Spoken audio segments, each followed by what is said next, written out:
The apartment was small, cramped, and smelled faintly of mildew no matter how many times Claire scrubbed the floors or opened the windows. It sat on the third floor of a building that had seen better decades, where the elevator worked only half the time, and the hallway lights flickered with exhausted resignation. From her narrow kitchen window, she could see the parking lot below, cracked asphalt dotted with oil stains and discarded cigarette butts. It wasn't the life she had imagined for herself, but it was the life she had. Claire Whitmore was 37 years old, though some mornings she felt twice that. Her reflection in the bathroom mirror showed lines around her eyes that hadn't been there a few years ago, strands of gray creeping into her dark hair, despite her best efforts to hide them. She worked 2 jobs, one as a cashier at a grocery store during the day, the other cleaning offices at night. Between shifts, she squeezed in sleep whenever exhaustion demanded it, often collapsing on the couch still wearing her uniform, too tired to make it to the bedroom. Her daughter, Emma, was 8 years old, bright-eyed and curious, with a smile that could light up even the darkest days. Claire lived for that smile. Every sacrifice, every double shift, every moment of bone-deep weariness was worth it when Emma came home from school with a drawing she'd made or a story about something funny that happened at recess. But lately, even Emma's laughter couldn't mask the worry that had settled like a stone in Claire's chest. The rent was late again. The landlord had left a notice taped to her door 3 days ago, printed in bold red letters that felt like a slap across the face. She had until the end of the week to come up with the money, or they would start eviction proceedings.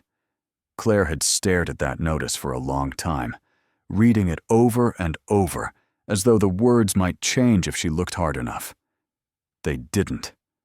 She had always managed to scrape by before, borrowing from one bill to pay another, shuffling numbers in her checkbook like a desperate juggler trying to keep everything in the air. But this time, there was nothing left to shuffle. Her car had broken down the month before, and the repair bill had swallowed what little savings she'd managed to set aside. Now she was facing a choice she couldn't afford to make. Her mother had died 6 months earlier, after a long illness that had drained not only her body, but also what remained of the family's already fragile finances. Claire had been the one to sit by her bedside in those final weeks, holding her hand, whispering comfort, while her 2 older siblings, David and Catherine, had made only the briefest of appearances. They had their own lives, their own priorities. David was a real estate broker with a house in the suburbs, a wife who wore designer clothes, and 2 teenage sons who attended private school. Catherine was a corporate attorney, sharp-tongued and ambitious, who lived in a downtown loft and drove a car that cost more than Claire earned in 2 years. When their mother passed, the 3 of them had gathered for the reading of the will. Claire had expected nothing. Her mother had lived modestly, and whatever little she owned would likely be divided among them in small, symbolic gestures. She had been right, mostly. David inherited the house, which he promptly listed for sale, without even consulting his sisters.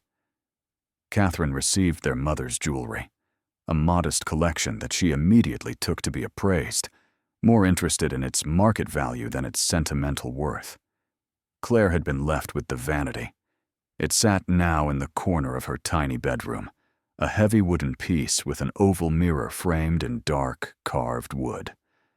The surface was scratched and worn, the drawers stiff from years of humidity and neglect. It had belonged to their grandmother originally, passed down to their mother, who had kept it in her bedroom for as long as Claire could remember. As a child, Claire had loved to sit in front of it, watching her mother brush her hair in the soft glow of the lamp, the mirror reflecting a world that seemed warm and safe. But David and Catherine had laughed when the lawyer announced that the Vanity was going to Claire. "Seriously," David had said, smirking. "That old thing? You're going to need a truck just to haul it away. Good luck selling it. Nobody wants furniture like that anymore." Catherine had snorted, crossing her arms. It's probably full of termites. Honestly, Mom should have thrown it out years ago. What are you gonna do with it, Claire? Put it in your shoebox apartment? Claire had felt her cheeks flush with embarrassment and anger, but she hadn't responded. She had simply nodded, signed the paperwork, and arranged for a friend with a van to help her move it. When it arrived at her apartment, it had barely fit through the door. She'd had to rearrange the entire bedroom just to make space for it, pushing her bed against one wall and Emma's small desk into the corner. It dominated the room now, heavy and out of place, a relic from another time. But Claire didn't care. It had been her mother's, and that was enough. Still, in the weeks that followed, she couldn't help but hear her siblings' voices echoing in her mind whenever she looked at it. Worthless. Old. A burden. Maybe they were right. Maybe she should have refused it, let them haul it to a thrift store or the dump.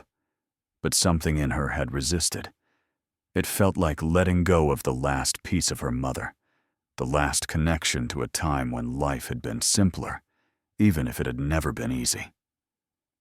Now, as she sat on the edge of her bed, staring at the vanity, Claire felt the weight of her circumstances pressing down on her like a lead blanket. The rent was due. Emma needed new shoes. The refrigerator was nearly empty. And here she sat, surrounded by the remnants of a life that had promised more than it delivered, clinging to a piece of furniture that her own family had mocked her for keeping. She stood and walked over to the vanity, running her fingers along the smooth, worn surface. The mirror reflected her tired face back at her, and for a moment, she saw her mother there instead, young and smiling, brushing her hair with slow, gentle strokes. The memory brought tears to her eyes, and she blinked them away quickly. Crying wouldn't pay the rent. Crying wouldn't put food on the table. She pulled open one of the drawers, half expecting to find something useful inside, on some forgotten trinket or old photograph that might bring her comfort. But the drawer was empty, save for a few scraps of yellowed paper and a single dried rose, brittle and colorless. She closed it again and sighed. Emma called from the living room, her voice bright and cheerful. "Mom, can we have mac and cheese for dinner?" Claire forced a smile, even though her daughter couldn't see her. "Sure, sweetheart. I'll start it in a minute." She lingered by the vanity a moment longer, her hand resting on its surface as though it might offer some silent reassurance.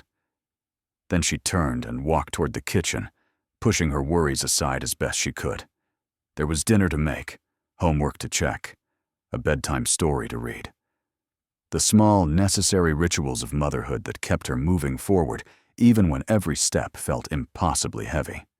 That night, after Emma had fallen asleep, Claire sat at the kitchen table with a calculator and a stack of bills spread out before her. She punched in numbers, crossed out totals, rewrote calculations, but no matter how many times she tried, the math refused to work in her favor. She was short, not by a little, by a lot. She thought about calling David, asking for a loan, but she already knew what he would say. He would lecture her about financial responsibility, about making better choices, about the importance of budgeting. He would make her feel small and foolish, and then he would say, no. Catherine would be even worse. She would suggest that Claire get a better job, as though good jobs were simply lying around waiting to be picked up, like loose change on the sidewalk. She would remind Claire that she had chosen to have a child on her own, that she had made her bed and now had to lie in it. She would offer nothing but judgment, wrapped in the pretense of tough love. Claire closed her eyes and leaned back in the chair, exhaustion pulling at her like a tide. She couldn't ask them. She wouldn't give them the satisfaction of seeing her beg. The next morning arrived too quickly, the alarm clock dragging her out of a fitful sleep, filled with anxious dreams. She got Emma ready for school, packed her lunch with whatever she could scrounge from the pantry, and walked her to the bus stop. As the yellow bus pulled away, Emma waved from the window. her smile bright and oblivious to the storm gathering in her mother's life. Claire waved back, holding her smile in place until the bus disappeared around the corner. Then she walked back to the apartment, climbed the stairs, and stood in her bedroom staring at the vanity once more.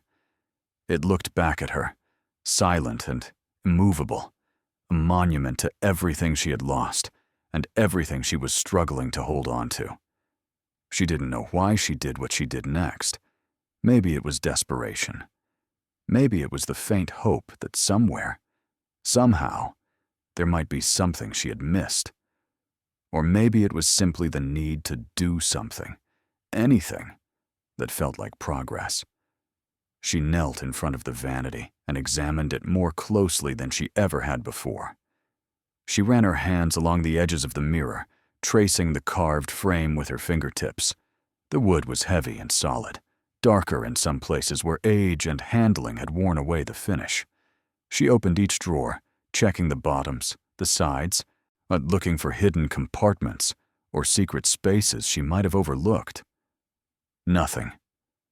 She sat back on her heels, frustration bubbling up inside her. What had she expected? A treasure map? A bundle of cash tucked away in some forgotten corner? Real life didn't work that way. Her mother had been a kind, hard-working woman, but she hadn't been wealthy. She hadn't left behind any secrets or surprises.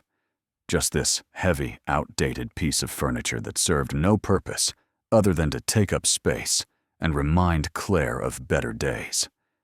She stood, ready to give up, when something caught her eye. The back of the mirror. The wood panel that covered the rear of the frame looked slightly uneven, as though it didn't sit quite flush with the edges. She leaned closer, tilting her head to get a better look in the dim light of the bedroom. There was a gap, a thin, almost invisible seam running along the perimeter of the backing. Her heart quickened, though she didn't know why. It was probably nothing, just the natural warping of old wood, the result of decades of humidity and temperature changes. But her hands moved almost of their own accord, reaching for the edge of the panel, trying to pry it loose. It didn't budge. She fetched a butter knife from the kitchen, returned to the vanity, and carefully wedged the blade into the seam. The wood resisted at first, stubborn and unyielding, but she worked the knife back and forth with patient determination. Slowly, reluctantly, the panel began to shift. Claire's pulse hammered in her ears as she pulled harder, the old nails groaning in protest. With a final creak, the backing came free, revealing the hollow space behind the mirror. And there, nestled inside, were stacks of paper. Not just any paper. Thick, heavy sheets, bound together with rubber bands that had grown brittle and dry with age. Claire reached in with trembling hands and pulled out the first stack, her breath catching in her throat as she looked down at what she held. Bonds. Treasury bonds. Savings bonds. Investment certificates. All issued decades ago, each one printed with numbers and seals and signatures that looked official and important. Her eyes scanned the names, the dates, the amounts, but her brain struggled to process what she was seeing. Some were for a few $100s, others for several thousand. She set the first stack down and reached back into the space behind the mirror, pulling out another, and another, and another. The hollow cavity seemed impossibly deep, for as though it had been designed specifically to hold these documents. By the time she had emptied it completely, the floor around her was covered in stacks of bonds, a paper mountain that seemed to grow taller with each passing second. Claire sat frozen, her mind racing but unable to land on a single coherent thought. This couldn't be real. It had to be some kind of mistake. Maybe these were worthless old documents that had expired long ago. Maybe they were forgeries, or replicas, or some kind of historical curiosity that held no actual value. But as she picked up one of the bonds and examined it more closely, she saw the embossed seal of the United States Treasury. She saw the signature of a long-dead Secretary of the Treasury. She saw the denomination printed in bold, unambiguous numbers, $10,000.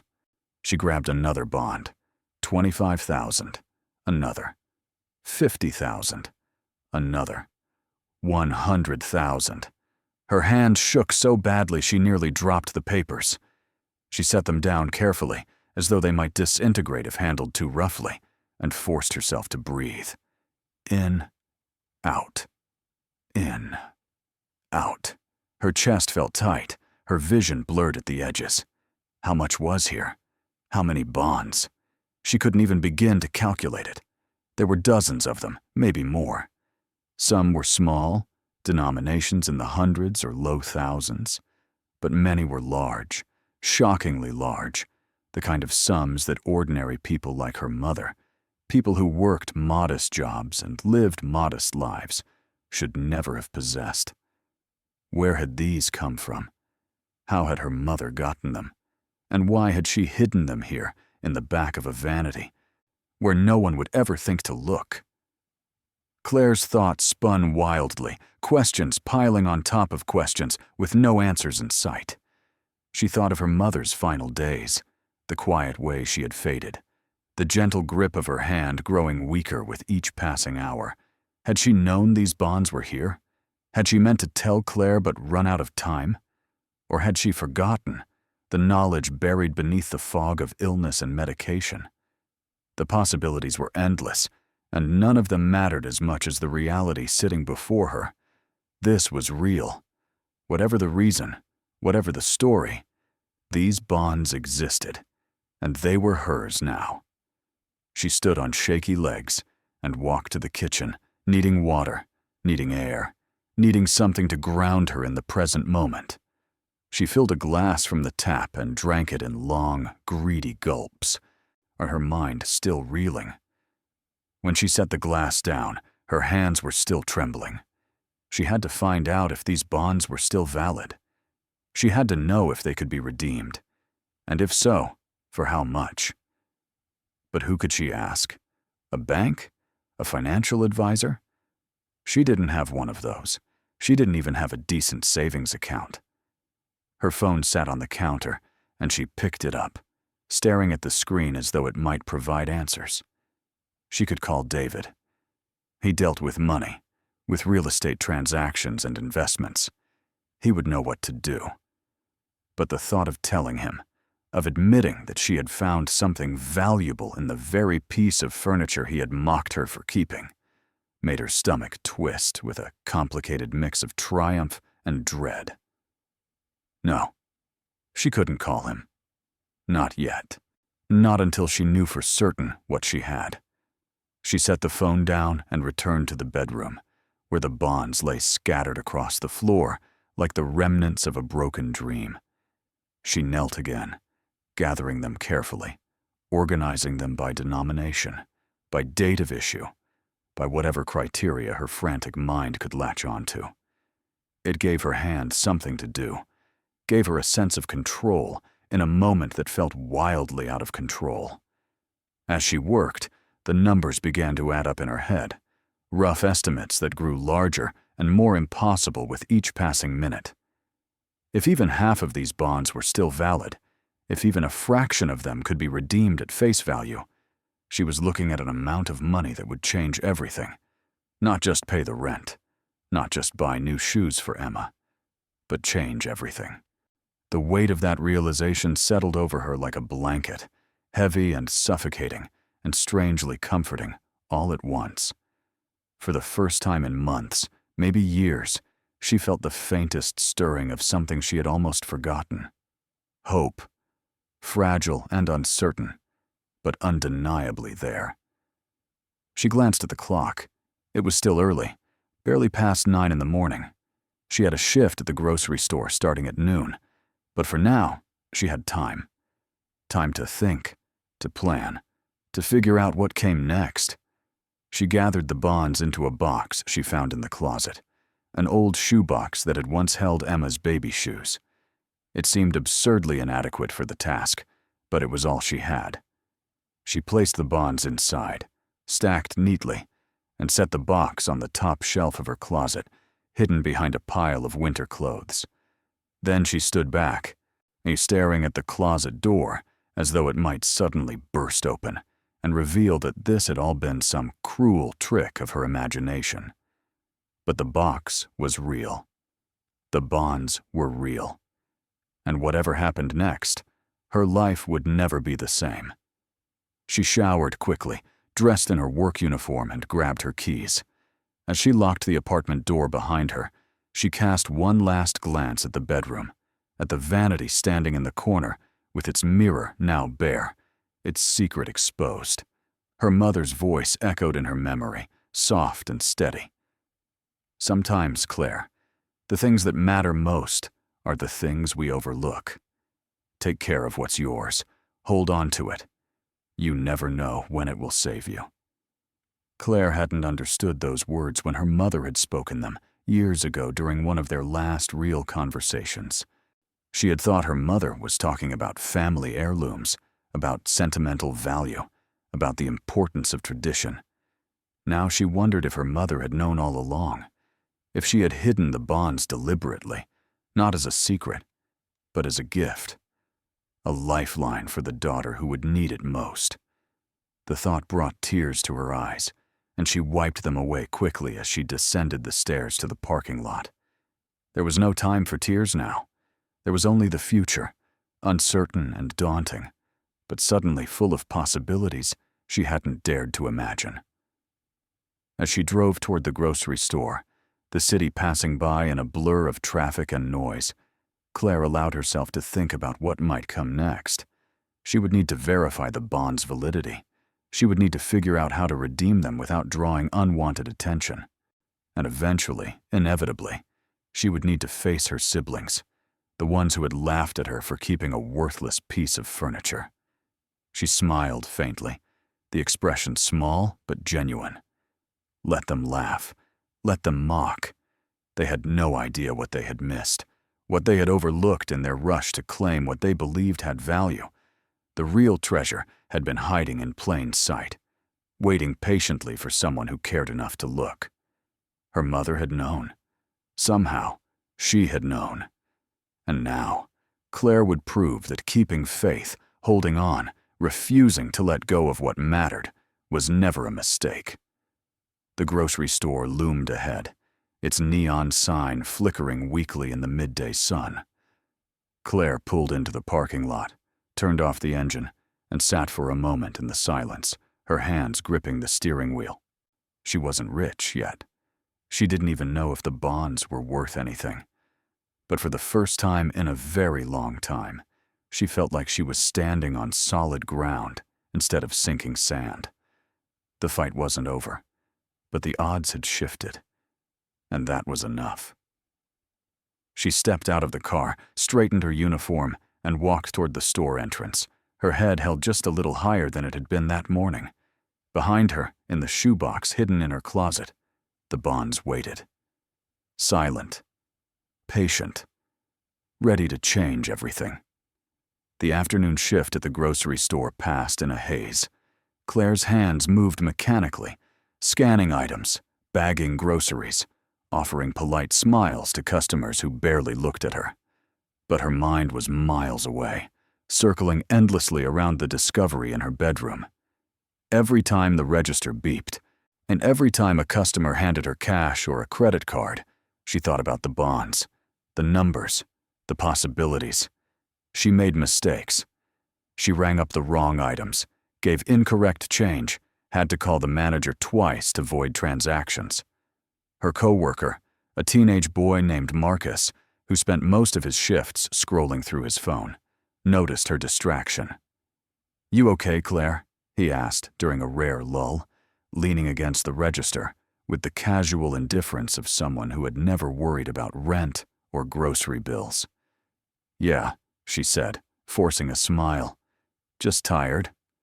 He shrugged and went back to his phone. Claire envied his lack of concern, his ability to drift through the day unburdened by the weight of adult responsibilities. She had been like that once, a long time ago, before Emma. Before the divorce, before life had taught her that every day was a battle and exhaustion was simply the price of survival. When her shift finally ended, she clocked out and hurried to her car, resisting the urge to call in sick for her evening cleaning job. She couldn't afford to miss the hours, not when the rent was still due and the eviction notice was still taped to her door. But every fiber of her being wanted to go home, pull out the shoebox, and stare at the bonds again, just to confirm they were real. She drove to the office building where she cleaned, a bland corporate structure downtown that emptied out after 5. The cleaning company she worked for had contracts with a dozen buildings in the area, and she was assigned to this one 3 nights a week. It was monotonous work, vacuuming carpets, wiping down desks, emptying trash cans, but it paid slightly better than the grocery store, and the hours allowed her to be home before Emma's bedtime. Tonight, though, the work felt unbearable. Every minute dragged. Every floor she mopped seemed to stretch endlessly. Her thoughts kept drifting back to the vanity, to the hollow space behind the mirror, to the stacks of bonds that had been hiding there for who knew how long. By the time she finished and locked up the building, it was nearly 10. She drove home through streets slick with rain that had started falling sometime during her shift. The windshield wipers beat a steady rhythm, and Claire found herself counting along with them, trying to calm the nervous energy thrumming through her veins. When she finally climbed the stairs to her apartment, exhaustion hit her like a wall. She unlocked the door quietly, and careful not to wake Emma, and slipped inside. The babysitter, a neighbor's daughter who watched Emma for a few dollars an hour, was asleep on the couch. Claire woke her gently, paid her, and sent her home. Then she checked on Emma, who was curled up in her small bed, clutching a stuffed rabbit that had seen better days. Claire brushed a strand of hair from her daughter's forehead and whispered, "I love you, sweetheart." Emma stirred, but didn't wake. Claire pulled the blanket up around her shoulders and backed out of the room, closing the door softly. In her own bedroom, she stood in front of the closet, staring at the closed door.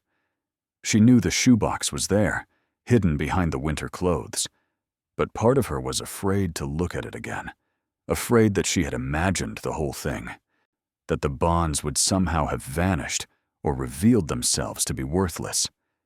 She took a breath and opened the closet. The box was still there, exactly where she had left it.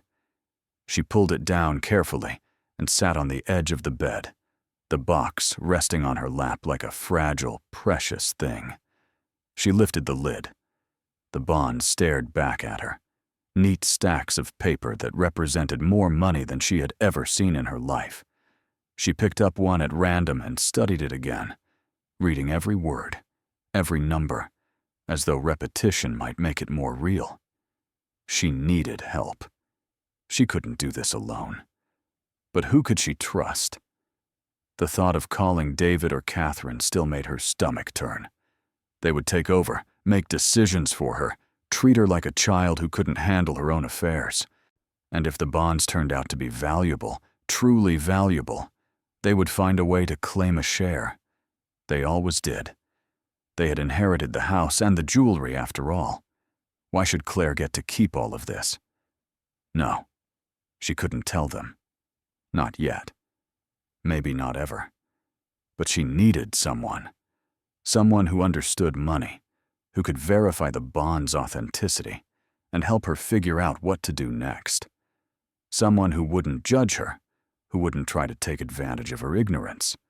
She thought of Mr. Carlson, the elderly man who lived on the first floor. He had been a banker once, back before he retired, and he often told stories about his career when they crossed paths in the hallway. He was kind, soft-spoken, a widower who spent his days reading newspapers and feeding pigeons in the park. Maybe he would know what to do. Maybe he would help her. The next morning, after dropping Emma off at school, Claire knocked on Mr. Carlson's door.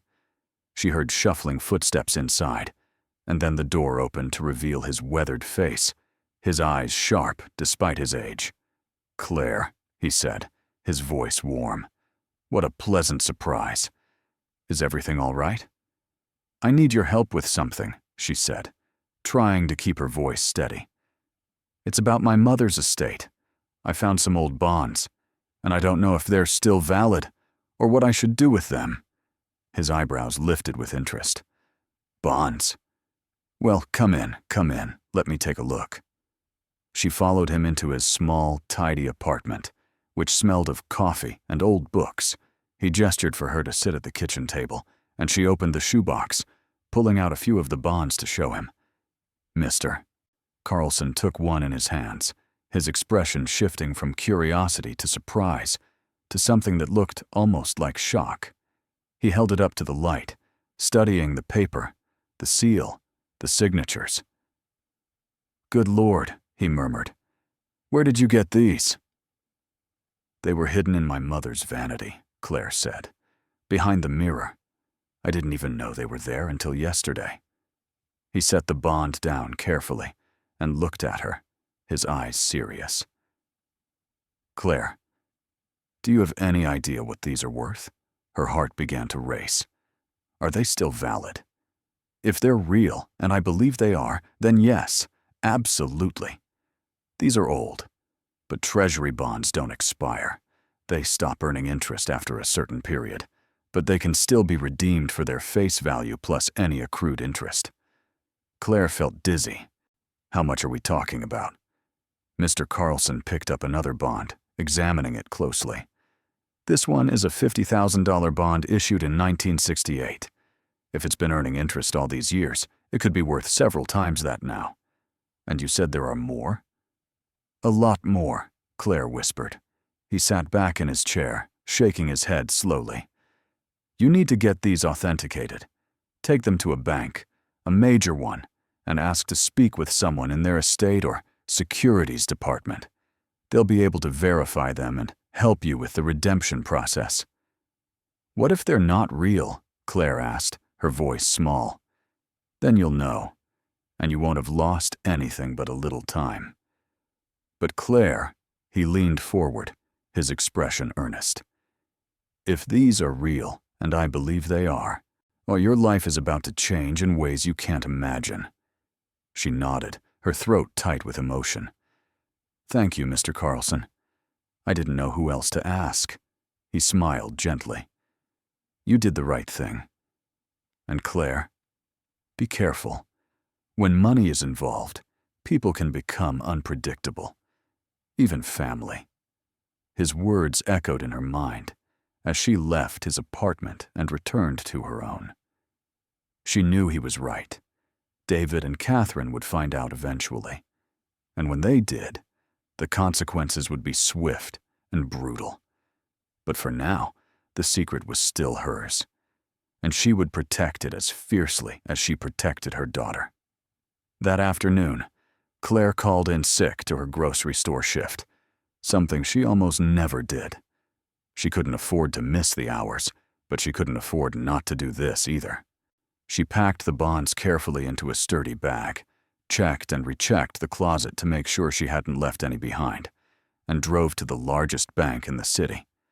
The building was imposing, all glass and steel, with marble floors and a hushed, reverent atmosphere that made Claire feel small and out of place in her worn jeans and faded jacket. She approached the reception desk, where a young woman in a crisp suit looked up with a polite, professional smile. Can I help you? I need to speak with someone about redeeming bonds, Claire said, her voice barely above a whisper. The receptionist's smile didn't waver. Of course. Let me see if someone in our securities department is available. May I have your name? Claire Whitmore. One moment, please. The receptionist picked up a phone and spoke quietly into it. A few minutes later, a man in his 50s appeared, extending his hand with a practiced warmth that felt both genuine and rehearsed.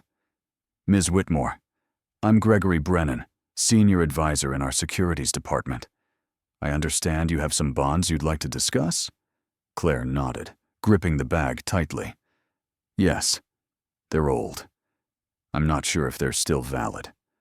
Why don't we step into my office and I'll take a look? She followed him through a maze of hallways to a small, private office with floor-to-ceiling windows overlooking the city. He gestured for her to sit, and she set the bag on his desk, pulling out the first stack of bonds with trembling hands. Gregory Brennan's expression remained neutral as he began examining them, but Claire saw the flicker of interest in his eyes. He picked up one bond, then another, then several more, laying them out across the desk in a neat row. "Ms. Whitmore," he said slowly, "where did you get these?" "They belonged to my mother. She passed away recently, and I found them hidden in a piece of furniture she left me." He nodded, still studying the bonds. "And you've had them authenticated?" "No. I came here first. I wasn't sure what to do." He glanced up at her, his expression serious. "You did the right thing. These appear to be genuine U.S. Treasury bonds, issued between the 1960s and 1980s. If they are authentic, which I believe they are, they represent a significant amount of money." Claire's pulse roared in her ears. "How much?" Gregory Brennan leaned back in his chair, folding his hands together. "I'll need to verify each one individually, but based on what I'm seeing here, we're talking about several $1,000,000, possibly more." The room tilted. Claire gripped the arms of the chair, her knuckles white. "Several million?" "At least. Some of these are high-denomination bonds that have been accruing interest for decades. The total value could be substantial." She couldn't breathe, couldn't think. The numbers were too large, too impossible. This wasn't real. It couldn't be real. "Ms. Whitmore?" Gregory's voice cut through the fog in her mind. "Are you all right?" She nodded, though she wasn't sure if it was true. "What do I do now?" "We'll need to begin the authentication and redemption process. It will take some time, possibly a few weeks, but I can start working on it immediately.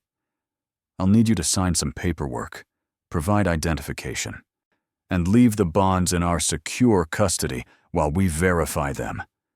Panic flared in her chest. "Leave them here?"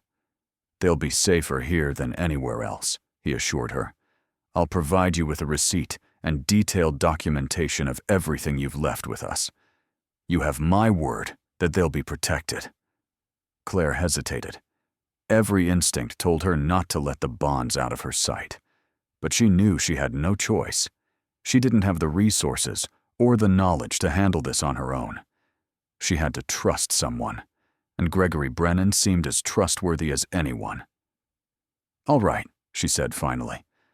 "What do I need to sign?" The paperwork took hours. Claire signed form after form, each one a promise, a commitment, a leap of faith into waters she didn't understand. Gregory Brennan explained everything patiently, his voice calm and reassuring, but the legal language blurred together in her exhausted mind.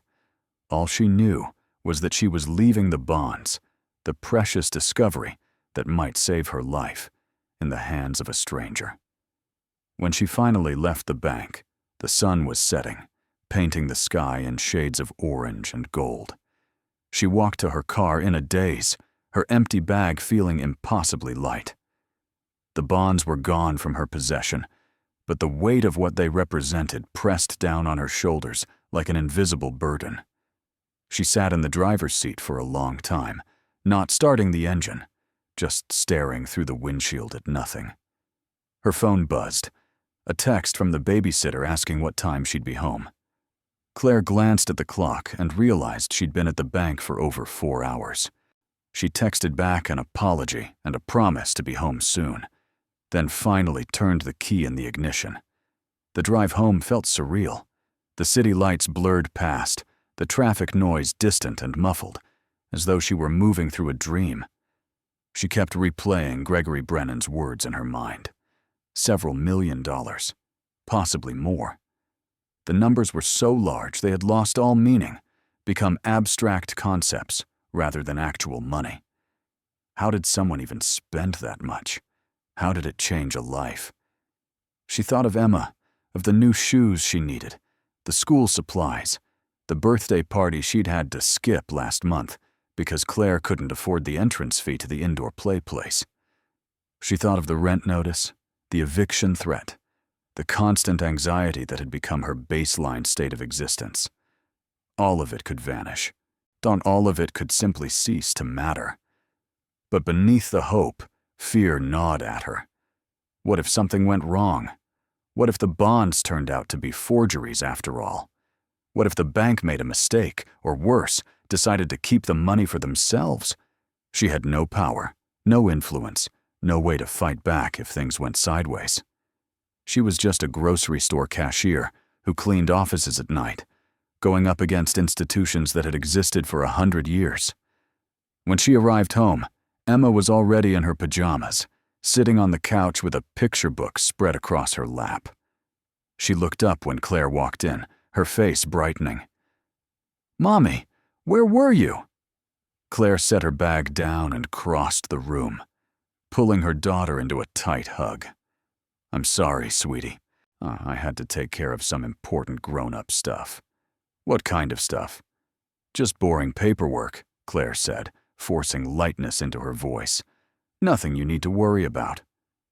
Emma accepted this easily, the way children do, returning her attention to the picture book. Claire paid the babysitter, thanked her, and locked the door behind her. Then she went to the kitchen and started making dinner, grilled cheese sandwiches and canned soup, the same meal they'd had 3 times this week already. But she didn't mind. Soon, if everything went the way Gregory Brennan suggested, Emma could have anything she wanted. The thought made Claire's eyes burn with tears. She blinked them away quickly, not wanting Emma to see, and brought the food to the small table where they ate together every night. "Mom?" Emma said between bites of sandwich. "Are you okay?" Claire looked at her daughter, at those innocent, perceptive eyes that saw more than an 8-year-old should have to see. "Yeah, baby, I'm okay. I'm just tired." "You're always tired," Emma observed quietly. The words struck Claire like a blow. She reached across the table and took Emma's hand. "I know, sweetheart, but things are going to get better. I promise." Emma smiled, trusting and hopeful, and returned to her soup. Claire watched her eat, memorizing this moment, this ordinary dinner in their cramped apartment, because something told her that life was about to change so dramatically that she would want to remember what it had been like before. That night, after Emma was asleep, Claire sat in her bedroom staring at the vanity. The mirror was bare now, the backing removed, the secret exposed. It looked vulnerable somehow, incomplete. She ran her hand along the surface, wondering about her mother's hands doing the same thing decades ago, sliding those bonds into their hiding place, sealing them behind the wood, keeping them safe for a future she would never see. Why had her mother done it? Where had the bonds come from? Her mother had worked as a secretary at a law firm, a steady job, but not a lucrative one. Her father had died when Claire was a teenager, a factory worker who left behind nothing but medical debt. There had never been money, never been luxury. So where had these bonds come from? Claire realized she might never know. The answers had died with her mother, carried away into whatever came after this life. All she had now were the bonds themselves and the questions they raised. She slept fitfully that night, waking every few hours to check her phone, half expecting a call from the bank telling her it had all been a mistake. But her phone remained silent, and eventually dawn arrived, pale and cold, pulling her out of exhausted sleep. The next 2 weeks passed in a fog of anxiety and anticipation. Claire went through the motions of her daily life, working her shifts, taking care of Emma, paying bills with money she didn't have, all while the bonds were being authenticated hundreds of miles away in some secure vault she'd never seen. Gregory Brennan called twice to update her, his voice always calm and professional, assuring her that the process was moving forward, that everything looked legitimate, that she should be patient. Patient. So as though patience were something she had in abundance, as though she weren't lying awake every night, calculating how many days she had left before the eviction became final. She told no one. Not Mr. Carlson, though she saw him in the hallway, and he gave her a knowing, encouraging smile. Not her co-workers, though Marcus noticed she seemed distracted and asked again if she was okay. Not the babysitter, not Emma's teacher, not the landlord, who left increasingly aggressive notes on her door, especially not David or Catherine. But secrets, she was learning, had a way of making themselves known. It started with a phone call from David, 3 weeks after she'd left the bonds at the bank. She saw his name on the caller ID and almost didn't answer, but something compelled her to pick up. "Claire," he said, his voice carrying that particular tone of forced patience he always used with her, as though she were a child who needed things explained slowly. "I got a very interesting call today." Her heart stopped. "What kind of call?" "From a bank downtown. They said they were trying to reach me regarding Mother's estate. Something about securities and bonds. Do you know anything about this?" Claire's mouth went dry. "How did they get your number?" "Apparently someone listed me as next of kin on some paperwork." "Claire, what's going on?" She cursed herself silently. She must have listed her siblings' names on one of the forms, some automatic response to the question of family members. She hadn't thought about the consequences. "I found some old bonds," she said carefully, "in Mom's Vanity. I took them to a bank to see if they were worth anything." There was a long pause. "Bonds? What kind of bonds?" "Treasury bonds. Savings bonds. I don't know all the details. The bank is still authenticating them." Another pause, longer this time. "And how much are we talking about?" "I don't know yet," she lied. "Claire," his voice hardened, "don't play games with me. If there's money involved, Catherine and I have a right to know. We're family." "The bonds were in the Vanity," she said, her own voice growing stronger. "Mom left the Vanity to me, not to you, not to Catherine, to me.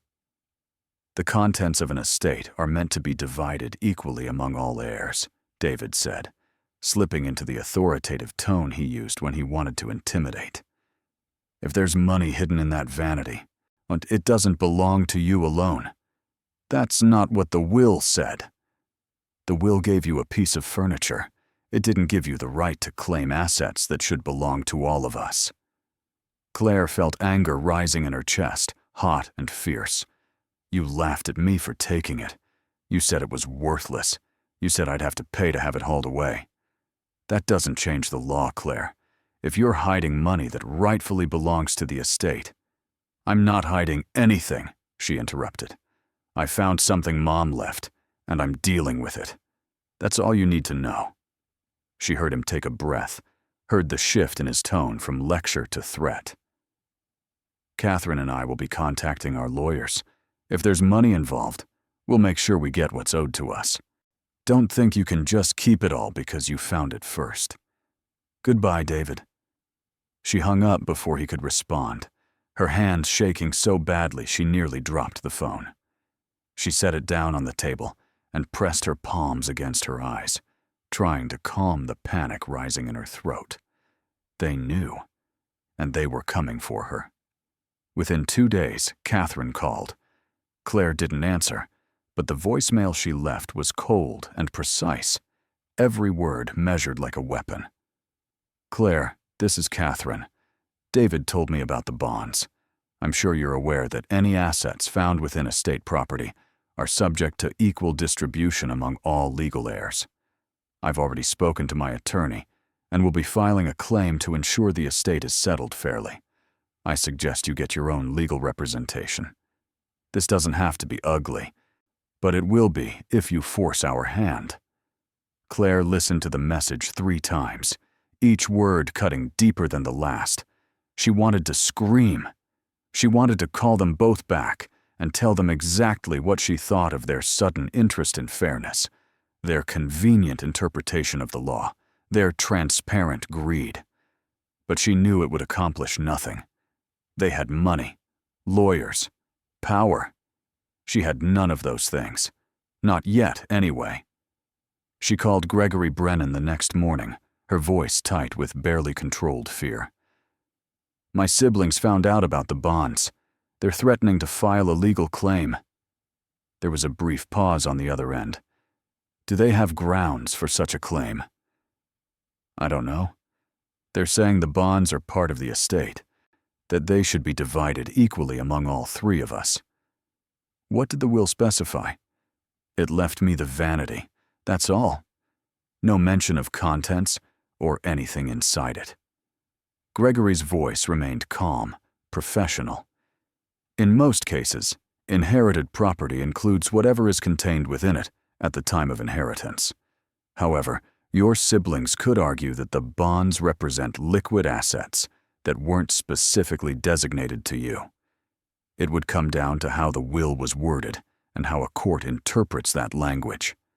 Claire felt sick. "What should I do?" "Get a lawyer, a good one. Don't communicate with your siblings directly anymore. Let legal counsel handle it.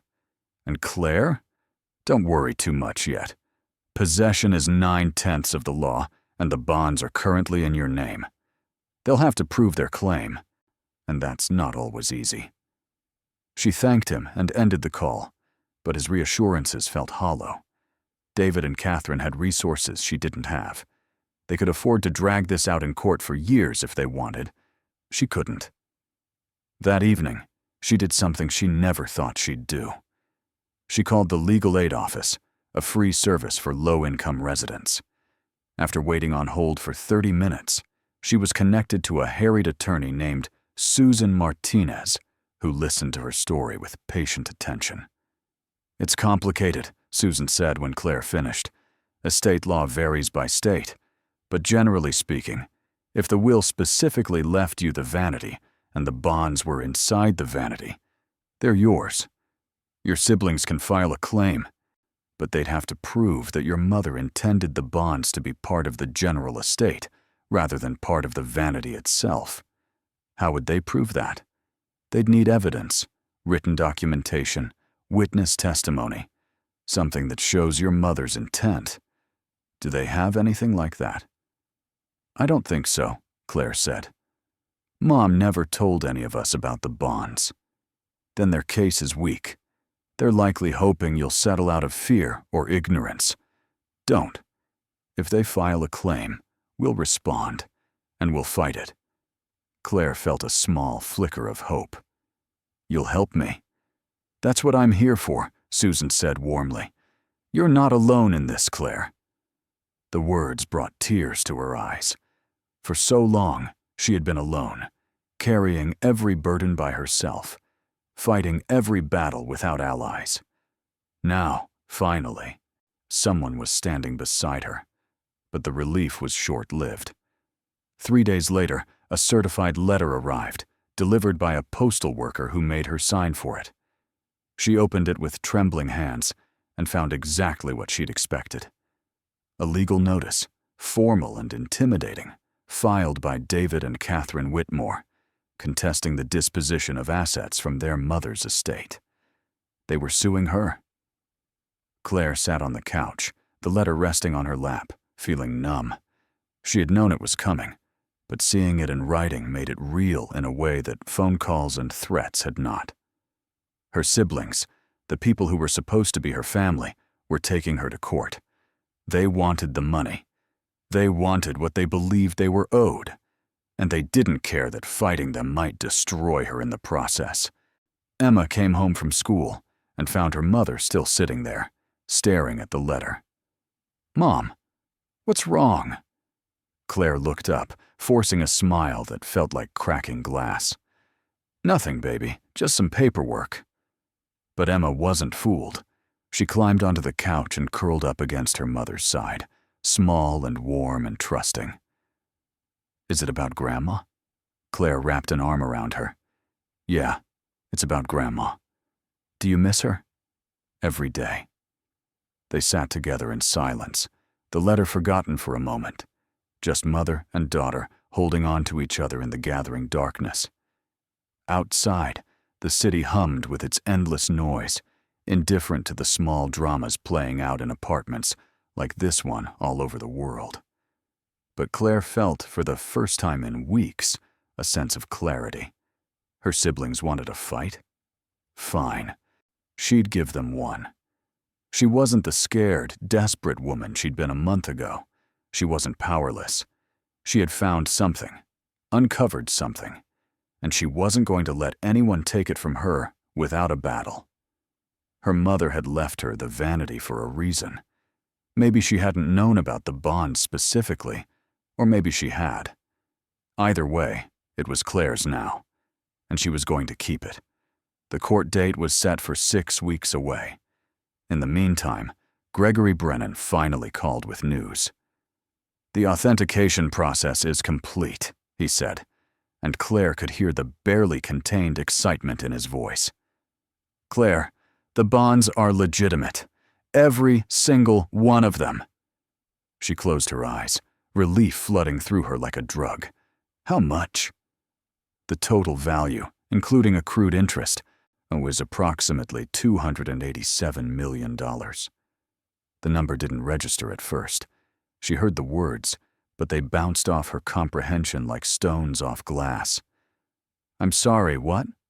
$287 million, he repeated slowly. "Give or take a few million depending on final calculations and redemption fees." Claire couldn't speak, couldn't breathe.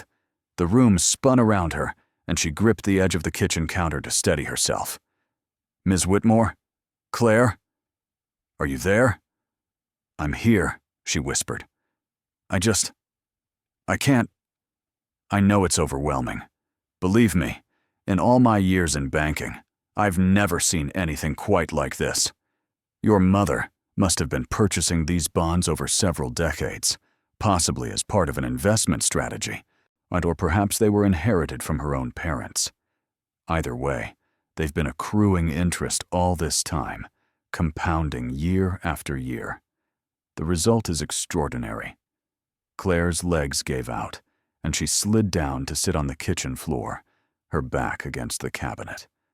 $287 million. The number was so large it became meaningless, a string of words that bore no relation to her actual life. "What happens now?" she managed to ask. "Now, we begin the redemption process. I'll need you to come back to the bank to sign more paperwork, and then we'll start transferring the funds into accounts in your name. It will take some time, possibly several weeks. But once it's complete, the money will be yours. My siblings are suing me," she said quietly. "They filed a legal claim against the estate." Gregory was silent for a moment. "That complicates things. I'll need to speak with our legal department. Until the lawsuit is resolved, we may have to hold the funds in escrow." "How long could that take?" "Months, maybe longer. It depends on how aggressively your siblings pursue the case and whether they can convince a judge to freeze the assets pending resolution." Claire pressed her free hand against her forehead, trying to think through the chaos in her mind. "If the money is held in escrow, can I still access any of it? I'm about to be evicted. I can barely afford food." "Let me see what I can do," Gregory said. "I'll talk to our legal team and find out if there's any way to release a portion of the funds for your immediate needs. No promises, but I'll try." "Thank you," she whispered. "Claire, for what it's worth, I'm on your side. What your mother left you is yours, and I'll do everything in my power to make sure you get it." The words brought tears to her eyes. "I appreciate that more than you know." When she hung up, she stayed on the kitchen floor, staring at nothing, her mind reeling. $287 million. She couldn't wrap her head around it, couldn't picture what that much money looked like, what it meant, what it could do. She thought of her mother, imagined her carefully purchasing bonds year after year, hiding them away, building a fortune in secret. Why? Had she known what she was doing? Or had it been an accident? A hobby that spiraled into something beyond her comprehension? Had she meant to tell her children and simply run out of time?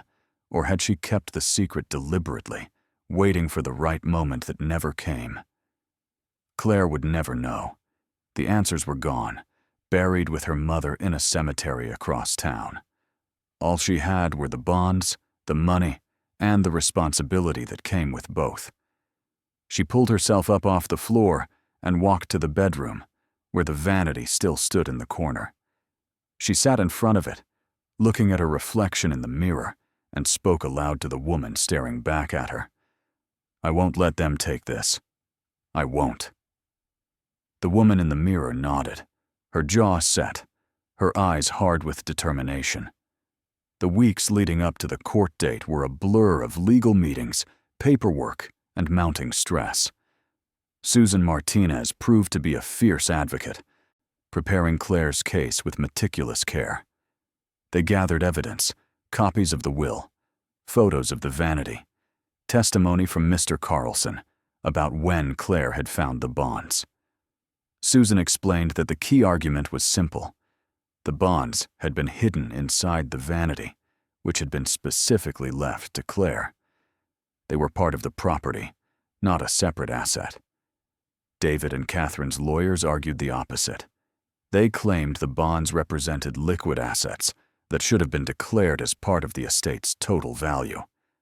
They argued that their mother would never have intended for one child to inherit such a vast fortune, while the others received comparatively nothing.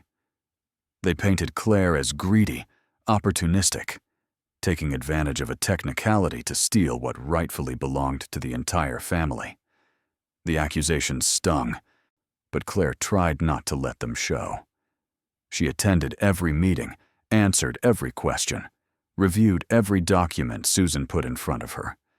She was tired, more tired than she'd ever been, but she pushed through because the alternative was unthinkable. Meanwhile, the media got wind of the story. A local reporter, probably tipped off by someone at the bank, ran a piece about the hidden fortune found in an old vanity. The headline read, "Single mother discovers $287 million in bonds. Siblings sue for share." Within days, the story went viral. News trucks appeared outside Claire's apartment building. Strangers called her phone, which she eventually stopped answering. Reporters knocked on her door at all hours until the landlord threatened to evict her for the disturbance. Claire felt exposed, vulnerable, like an animal caught in a spotlight. She stopped going to work, stopped answering the door, kept Emma home from school for fear that reporters would harass her. They stayed inside, curtains drawn, living on canned food, and takeout delivered by sympathetic neighbors. But the attention brought something unexpected: public support. People saw the story and took sides. Online forums debated the case passionately. Some argued that Claire deserved the money because the will had been clear. Others believed the siblings had a point, that such a fortune should be shared equally. But the majority seemed to sympathize with Claire, the struggling single mother who had stumbled upon a miracle only to have her family turn on her. Donations started arriving. Small amounts at first, $5 here, $10 there, and sent through online fundraising pages set up by strangers who believed in her cause. The money was nothing compared to what she stood to inherit, but it was enough to keep her afloat, to pay the rent, to buy groceries. The generosity of people she'd never met brought tears to her eyes more than once. "You're not alone," one message read. "We're rooting for you. Don't let them bully you." Another said, "Your mom left you that vanity for a reason. Honor her by keeping what's yours." The support gave her strength when her own reserves were running dry. Finally, the day of the hearing arrived. Claire dressed in the only professional outfit she owned, a simple black dress and uncomfortable heels she hadn't worn since her mother's funeral. Susan met her at the courthouse, going over last-minute details, reminding her to stay calm, to let the lawyers do the talking. Inside, the courtroom was smaller than Claire had expected, less dramatic than the ones she'd seen on TV. David and Catherine sat on the opposite side with their attorneys, two men in expensive suits who looked like they spent more on lunch than Claire earned in a week. Her siblings didn't look at her. They kept their eyes forward, their expressions neutral, as though they were strangers sharing a bus rather than family torn apart by greed. The judge, an older woman with steel gray hair and sharp eyes, entered and took her seat. The bailiff called the court to order, and the proceedings began. Claire barely heard the opening arguments. Her heart pounded so loudly in her ears that the voices seemed distant, muffled. She watched the judge's face, trying to read her expressions, searching for any hint of which way the decision might go. But the judge remained impassive, listening with practiced neutrality. David and Catherine's lead attorney, a man named Harold Finch, spoke first. He was polished, articulate, presenting his case with the confidence of someone who had never lost. He argued that the bonds represented a separate asset class, that they had been accumulated over decades and therefore constituted a significant portion of the estate's value. He claimed that excluding them from equal distribution would be a miscarriage of justice, a violation of estate law principles. Susan stood to respond, and Claire felt a surge of gratitude for this woman who barely knew her, but was fighting for her with such passion. And Susan argued that the law was clear. Property left to a specific heir includes everything contained within that property at the time of transfer. The bonds had been hidden inside the vanity, making them part of the vanity itself. She cited precedents, cases where similar disputes had been resolved in favor of the recipient of the physical property. Back and forth they went, legal arguments stacking on top of each other like building blocks. Claire tried to follow, but the language was dense, technical, designed for people who spent their lives immersed in law. She understood only the broad strokes. Her lawyers believed she was right, their lawyers believed she was wrong, and the judge would decide who was correct. When the arguments finally concluded, the judge leaned back in her chair and studied both sides with those sharp, penetrating eyes. "This is a highly unusual case," she began, her voice carrying the weight of authority. "On one hand, we have a will that explicitly bequeaths a specific piece of furniture to Ms. Claire Whitmore. On the other hand, we have a discovery of significant financial assets that were, at the time the will was executed, unknown to all parties involved." Claire's heart sank. The judge's tone suggested she was leaning toward David and Catherine's argument. "However," the judge continued, and Claire's breath caught, "the law is also clear on this matter.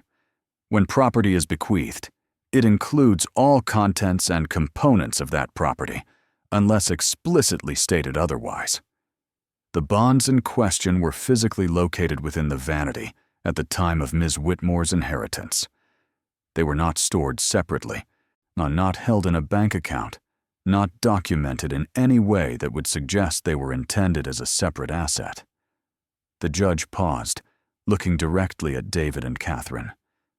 "Furthermore, I find it notable that both Mr. David Whitmore and Miss Catherine Whitmore explicitly declined interest in the vanity at the time of the estate's distribution." Claire felt a spark of hope flare in her chest. The judge turned her gaze to Claire. "Ms. Whitmore, the vanity and its contents are legally yours. The motion to redistribute the bonds is denied." The courtroom seemed to tilt. Claire gripped the edge of the table, and her vision blurring with tears. She had won. The bonds were hers. Her mother's gift was hers to keep.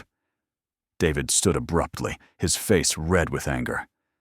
"Your Honor, with all due respect—" "Mr. Whitmore," the judge interrupted, her voice sharp, "my decision is final.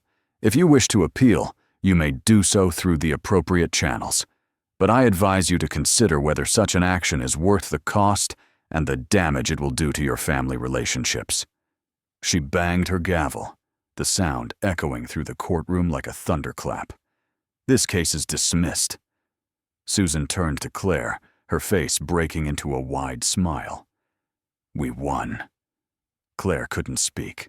She just nodded, tears streaming down her face, her body shaking with relief and exhaustion and disbelief.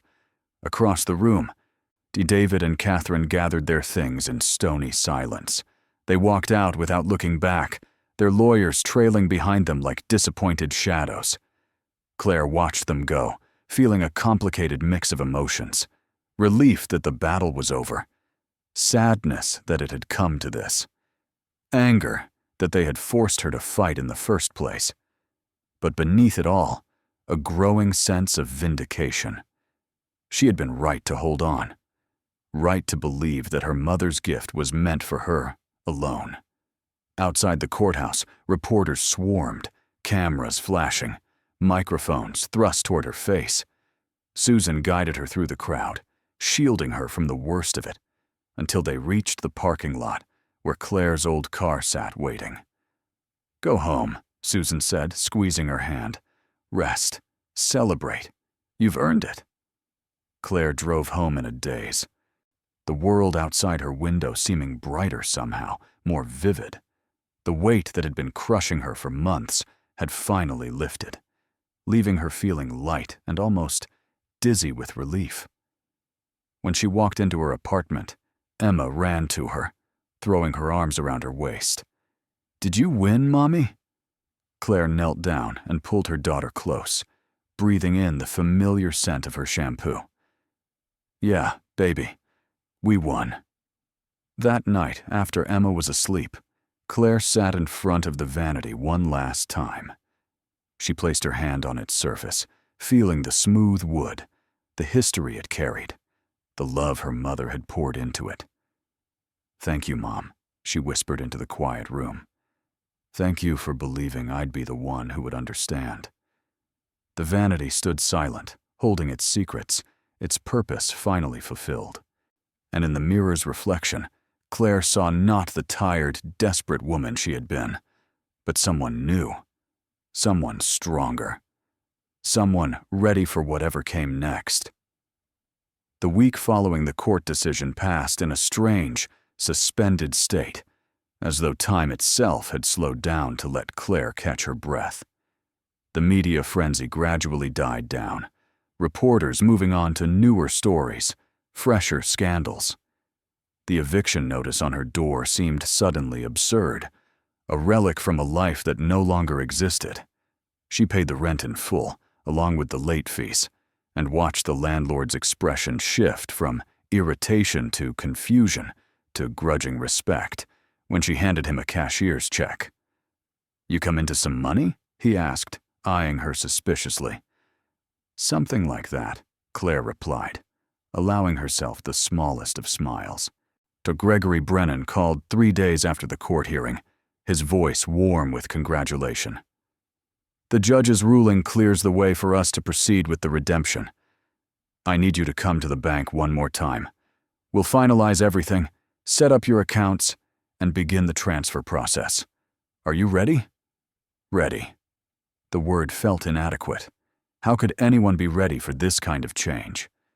But she answered anyway, her voice steadier than she felt. "Yes, I'm ready." The appointment was scheduled for the following Monday morning.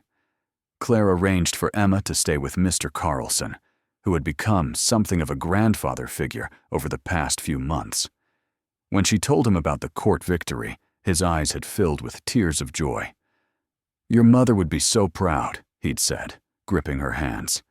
"Not just because of the money, but because you didn't let them bully you. You stood your ground."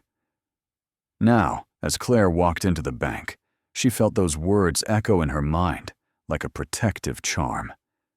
The security guard recognized her and nodded respectfully. The receptionist smiled and immediately directed her to Gregory's office without making her wait. Even the building itself seemed different, less intimidating, as though her relationship to it had fundamentally shifted.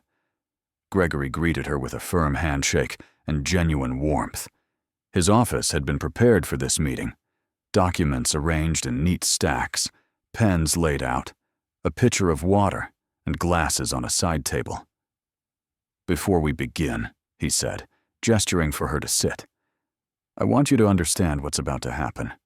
We're going to transfer $287 million into accounts in your name. That's going to make you one of the wealthiest individuals in the state. Your life, from this moment forward, will never be the same." Claire nodded slowly, the magnitude of his words settling over her like a heavy blanket. "I've arranged for you to meet with our wealth management team," Gregory continued. "They'll help you navigate taxes, investments, estate planning, all the things you'll need to protect this money and make it work for you. I've also taken the liberty of contacting a few financial advisors who specialize in helping people who come into sudden wealth. They can help you avoid the pitfalls that trap so many lottery winners and inheritance recipients." "Pitfalls?" Claire asked. "Family pressure, bad investments, scams, excessive spending. When people suddenly have access to enormous sums of money, they often make decisions they later regret. We want to make sure that doesn't happen to you." She appreciated his caution, his genuine concern. "What do you recommend?" "Start slowly. Don't make any major decisions for at least 6 months. Pay off your immediate debts, yes. Secure your housing, absolutely. But don't buy a mansion or a fleet of cars or loan money to every friend and relative who suddenly remembers you exist. Give yourself time to adjust, to think, to plan." Claire smiled faintly. "I don't even know any friends or relatives who would ask, other than the 2 who just tried to sue me." "They may come back," Gregory warned. "People have a remarkable ability to justify their own greed. Your siblings might reach out, claiming they were misguided, that they acted out of pain and confusion.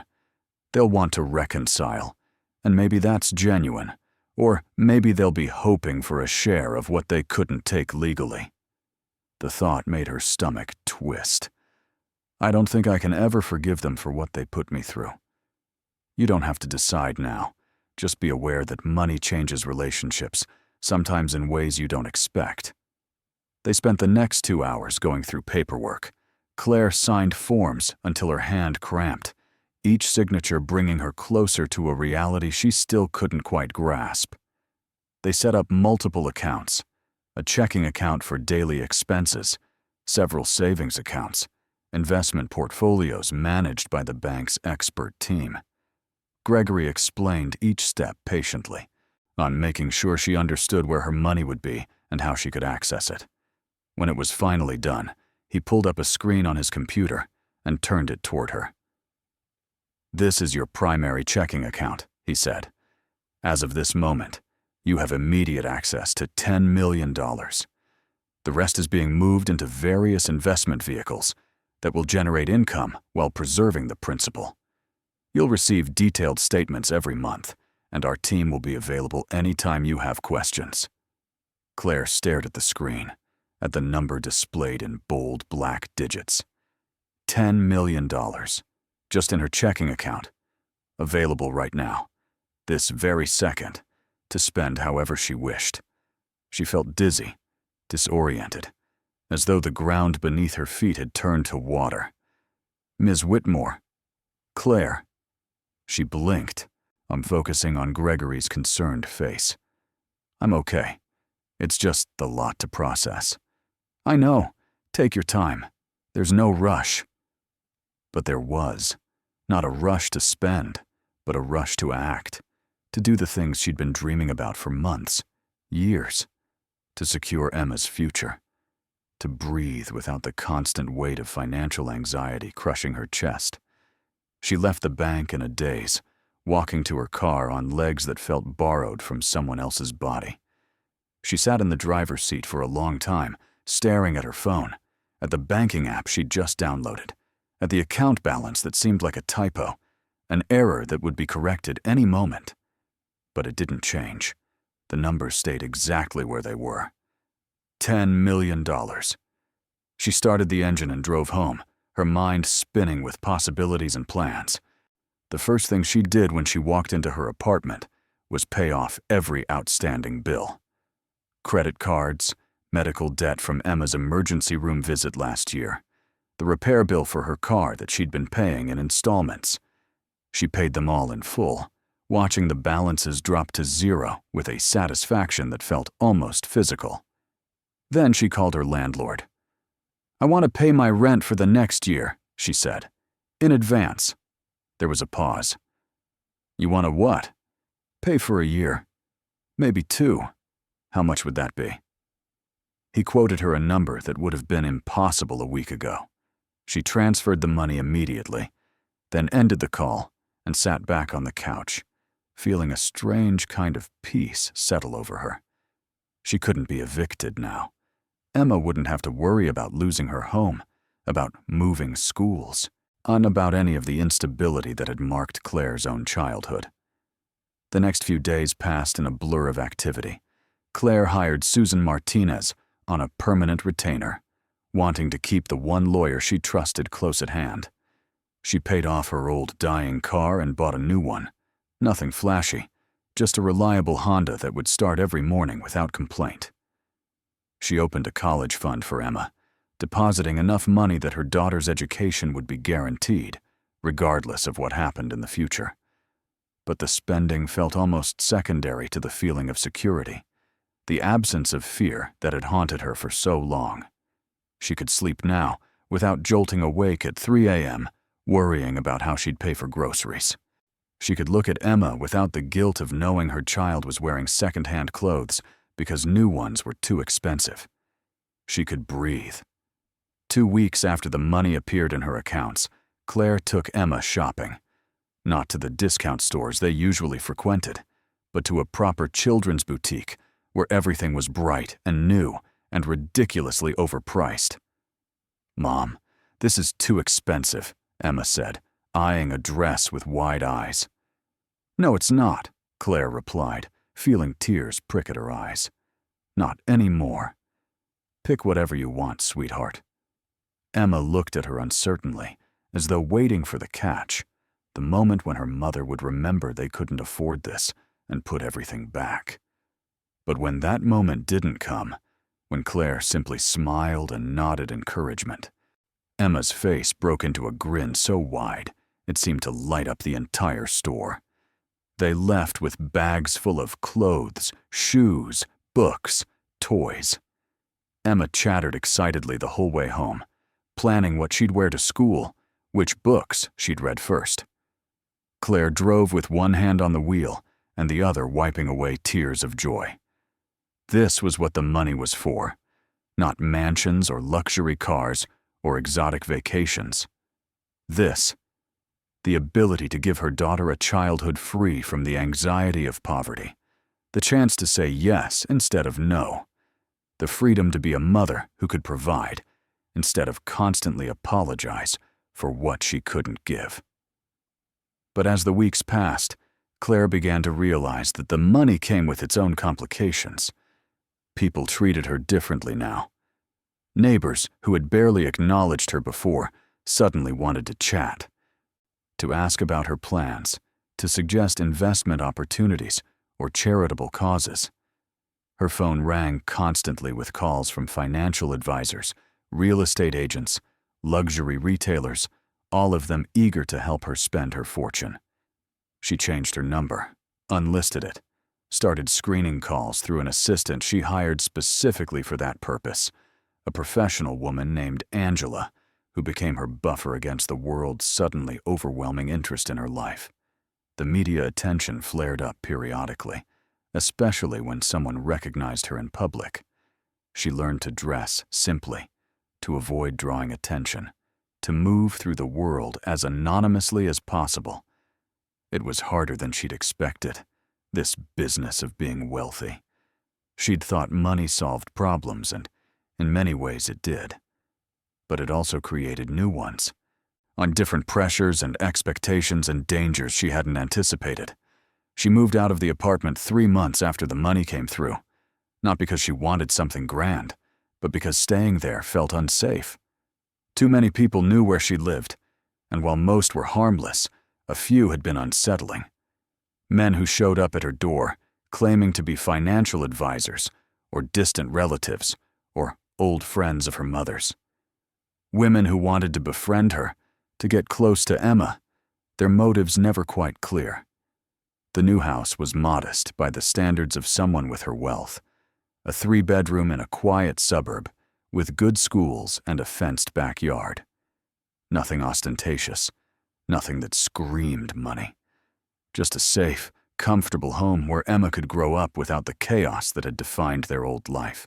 Emma adapted quickly, making friends with neighborhood kids, joining the soccer team, flourishing in ways that made Claire's heart ache with gratitude.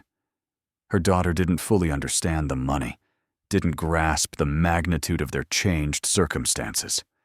She just knew that Mom seemed happier, that they had a nice house, that she could have friends over without being embarrassed. That was enough. More than enough. Claire also began, quietly and without fanfare, to give back. She donated anonymously to the food bank she'd once depended on, setting up a fund that would provide meals for struggling families year-round. She paid off medical debts for families at the hospital where Emma had been treated, choosing recipients at random from the billing department's list of past due accounts. While she established a scholarship fund for single mothers trying to finish their education, knowing firsthand how impossible that dream could seem when every hour was devoted to survival. The giving felt good in a way that spending on herself never quite did. Each donation was a small act of justice, a way of evening out the cosmic scales that had tilted so dramatically in her favor. She thought often of her mother, of the woman who had somehow accumulated this fortune and hidden it away. The mystery gnawed at her. She hired a private investigator to look into her mother's past, to trace where the bonds might have come from. The investigation took months, but eventually a picture began to emerge. Claire's grandmother, it turned out, had been a savvy investor, a woman ahead of her time who had purchased bonds steadily throughout her life. When she died, she'd left them to Claire's mother with instructions to add to them, to build a legacy for future generations. Claire's mother had done exactly that, living frugally, working steadily, pouring every extra dollar into bonds that she hid in the Vanity, the one possession she knew would be meaningful enough to pass down. She had meant them for Claire all along, not David, with his comfortable life and successful career. Not Catherine, with her ambition and corporate salary, but Claire, the one who struggled, who sacrificed, who needed the help most. The realization brought Claire to her knees in tears one evening, alone in her new house after Emma had gone to bed. Her mother had seen her, had known her, had loved her enough to ensure that no matter what happened, Claire would be taken care of. "No, thank you," she whispered into the empty room, her voice breaking. "Thank you for believing in me." 6 months after the court victory, David called. Claire saw his name on the caller ID and almost didn't answer. But curiosity, or perhaps some lingering sense of family obligation, made her pick up. "Claire," he said, and his voice carried a tone she'd never heard from him before. Hesitation, maybe even humility. "I know I don't have any right to call. I know what Catherine and I did was unforgivable, but I wanted to apologize. Not because I want anything from you, but because you deserve to hear it. We were wrong. I was wrong. I let greed blind me, and I nearly destroyed our family in the process. I'm sorry." Claire sat in silence, processing his words. Part of her wanted to hang up, to cut him off, and to refuse him even this small absolution.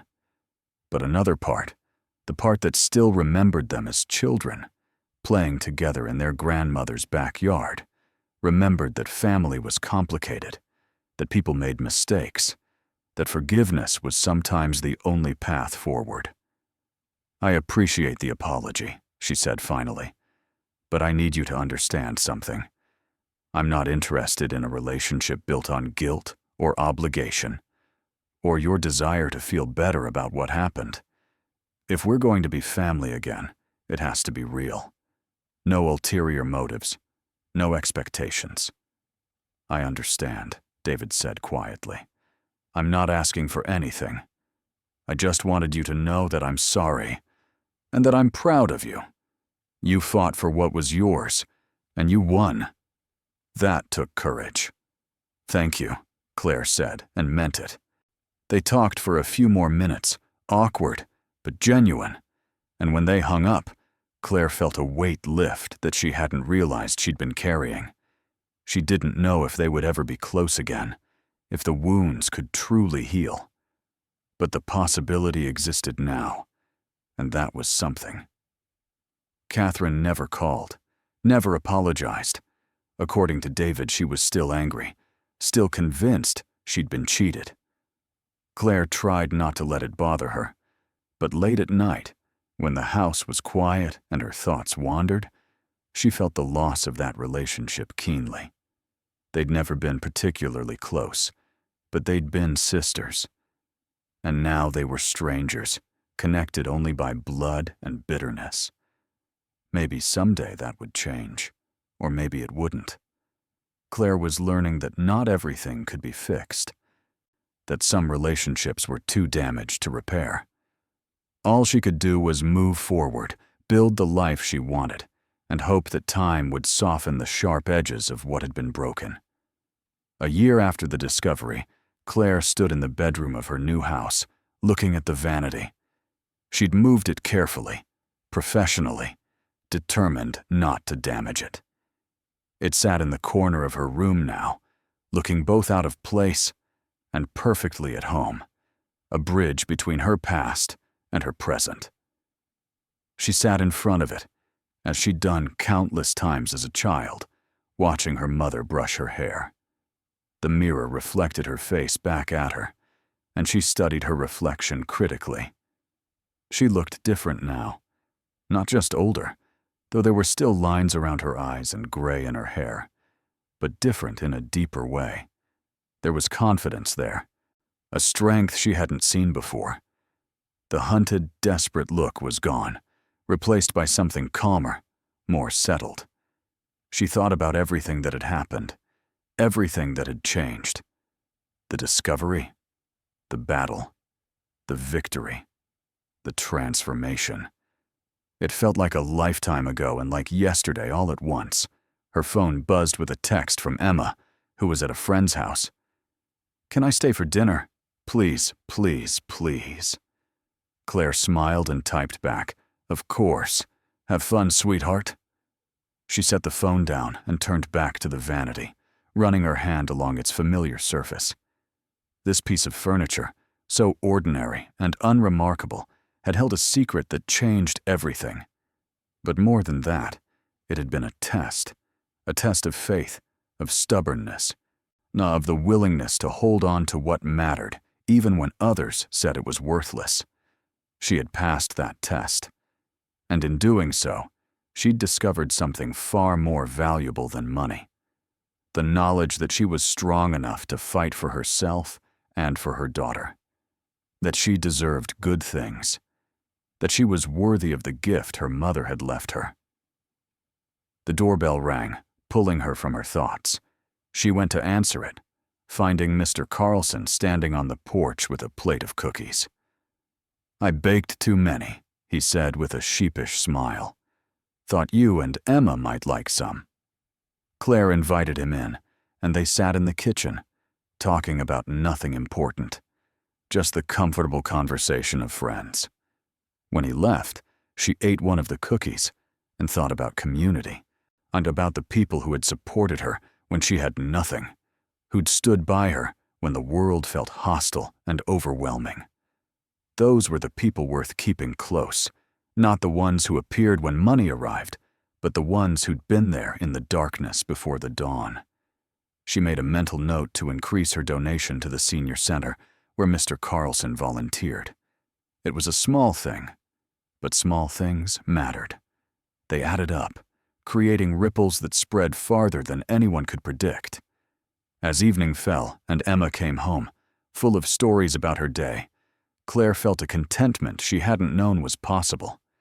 She wasn't naive enough to think life would be perfect from now on. There would still be challenges, still be hard days, still be moments of doubt and fear. Money solved many problems, but it didn't solve everything. But she had security now. She had options. She had the freedom to choose her path rather than having it dictated by circumstance. And that made all the difference. That night, after Emma was asleep, Claire returned to the Vanity one final time. She opened a drawer and placed something inside. A letter she'd written to Emma, to be opened when her daughter turned 18. In it, she'd explained everything: the discovery, the battle, the lessons learned. She'd told Emma about her grandmother's wisdom, her foresight, her love. And she'd offered the advice that had guided her through the hardest year of her life. Hold on to what matters, she'd written. Even when others tell you it's worthless. Even when the world tries to convince you to let go. Trust your instincts. Trust your heart. And never, ever give up on yourself. She closed the drawer and stood back, looking at the Vanity with a mixture of gratitude and melancholy. It had given her so much, changed everything, saved her when she'd been drowning. But it was still, at its core, just a piece of furniture. The real magic hadn't been in the bonds hidden behind the mirror.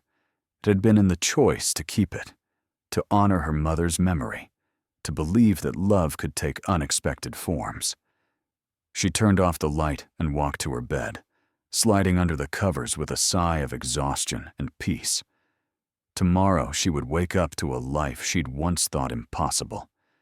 She would make breakfast for Emma, drive her to school, maybe meet with her financial advisor or her accountant. The ordinary tasks of wealth, which were still so new they felt surreal. But tonight, when she would simply rest and dream of her mother somewhere beyond this world, smiling with pride at the daughter who'd had the courage to fight for her inheritance and the wisdom to use it well. The Vanity stood in the corner, silent and patient, its purpose fulfilled. It had been a vessel for transformation, a keeper of secrets, a bridge between past and present. And though its hidden treasure was gone, it remained invaluable, a reminder that the most precious gifts are often the ones we almost overlook. In the darkness, the mirror reflected nothing but shadows, but if one looked closely, very closely, they might see the faint outline of two women, a mother and daughter, separated by death, but connected by love, both smiling in the quiet knowledge that they'd done right by each other. The bonds were gone, redeemed and transformed into accounts and investments and security. But the bond between them, the true inheritance, endured, unbreakable, eternal, worth more than all the money in the world. And in the morning, when sunlight streamed through the windows and Emma's laughter filled the house, Claire would remember that this, all of this, the peace, the joy, the absence of fear, was what her mother had really left her. Not wealth, though that had come, but freedom. The freedom to live without desperation, to parent without apology, to exist without the constant weight of survival crushing her spirit. She had been given a second chance at life, and she would not waste it. The Vanity had been mocked, dismissed, called worthless by those who should have known better. But it had held a fortune beyond their imagining, and it had revealed that fortune to the one person who truly deserved it. Sometimes the things others overlook are the very things that save us.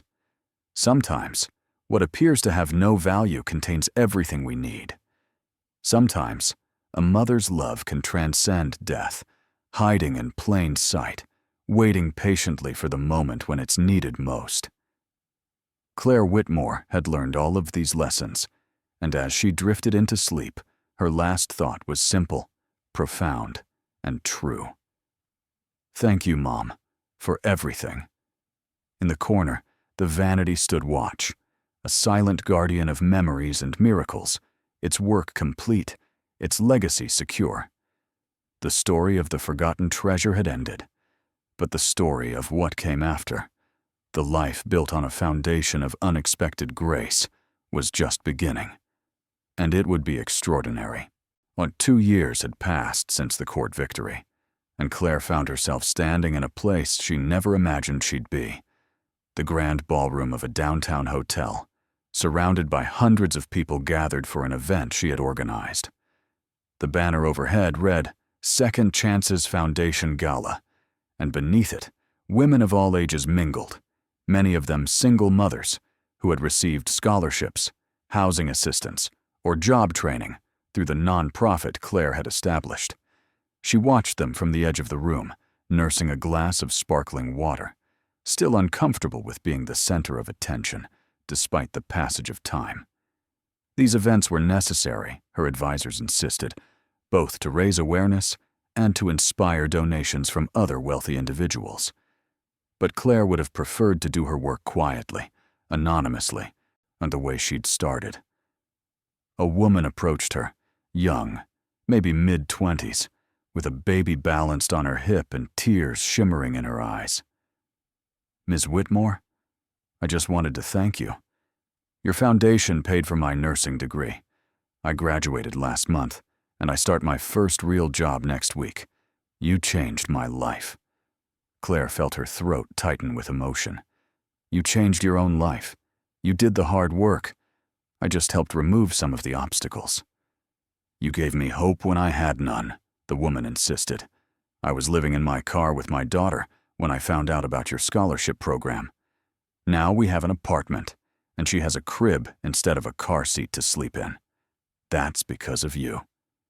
After the woman walked away, Claire had to step outside for a moment, overwhelmed by the weight of gratitude she carried. The foundation had helped over 3,000 families so far, and each success story felt personal, intimate, like she was giving her past self the help she'd so desperately needed. Angela found her on the balcony, her assistant's face concerned. "Everything okay?" "Just needed some air," Claire said. "Sometimes it's hard to believe this is real, that I'm actually making a difference." "You are," Angela assured her. "These women wouldn't be here without you. Their children wouldn't have what they have. You're literally changing the trajectory of generations." The thought was staggering. Claire had worried, in those early months after the money arrived, that she would waste it somehow, squander it on meaningless luxuries, or lose it to bad investments. But instead, she had built something lasting, something that would outlive her, on continuing to help long after she was gone. Emma appeared in the doorway, now 10 years old and growing more confident every day. She wore a blue dress Claire had let her pick out herself, and her hair was pulled back in a neat braid. "Mom, they're ready for your speech." Claire took a deep breath, squeezed her daughter's hand, and returned to the ballroom. The crowd quieted as she approached the podium, hundreds of faces turning toward her expectantly. Public speaking still terrified her, but she'd learned to push through the fear, to focus on the message rather than her own discomfort.